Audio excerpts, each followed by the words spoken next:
মৎস্য আইন অনুযায়ী জাটকার 5টি অভয়াশ্রমে মার্চ এপ্রিল 2 মাস নদীতে জাল দিয়ে সব ধরনের মাছ শিকারই নিষিদ্ধ। কিন্তু বাস্তবতা ভিন্ন।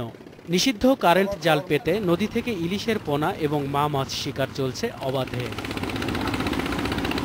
এই সময়ে নদীতে মাছ শিকার বন্ধ রাখলে সহায়তা দেওয়ার কথা সরকারের, কিন্তু সবার ভাগ্যে জোটে না তা। আর এ কারণেই কেউ নদীতে নামছে বেশি লাভের আশায়, কেউ বা পেটের দায়ে। চাঁদপুরে সরকারি হিসাবে 36,500 জেলে পরিবার থাকলেও এবছর খাদ্য সহায়তা পাচ্ছে 28,000 পরিবার। আমরা অভিযান আইছে, সরকার আমগরে কোনো সাহায্য করে না, সহযোগিতা করে না। আমরা আটকা ধরার নিষেধ, আমরা এটা জানি। কেন কি করবো, ফেরত দেয় নামছি, কিস্তি মিস্তি আছে, সংসার চালাইতেই না, এইগুলো এলিগে আমরা নদীতে নামছি। আবার মাছ না ধরতে যে সহায়তা দেয়া হয় তা দিয়ে পেট চালানো কঠিন। জাটকা শিকারে নিষেধাজ্ঞা কার্যকর করতে হলে সব জেলে পরিবারকে পর্যাপ্ত সহায়তা দেওয়ার অনুরোধ করেছেন স্থানীয় গণ্যমান্যরা।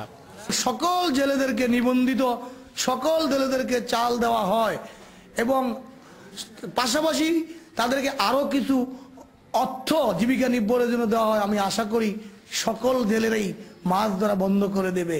যত রকম প্রচার মাধ্যম ব্যবহার করে সচেতনতা সৃষ্টির মাধ্যমে আমি ফাইনালি বলবো যে বাংলাদেশের জন্য এটা প্রয়োজন একটা সামাজিক আন্দোলনের রূপ নেয়। তবে মৎস্য বিভাগের স্থানীয় কর্মকর্তারা বলেছেন, সহায়তার পরিমাণ বাড়ানো বা আরও বেশি পরিবারকে এর আওতায় আনার মতো সিদ্ধান্ত নেয়ার এখতিয়ার তাদের নেই। এটা মন্ত্রণালয়ের সিদ্ধান্ত।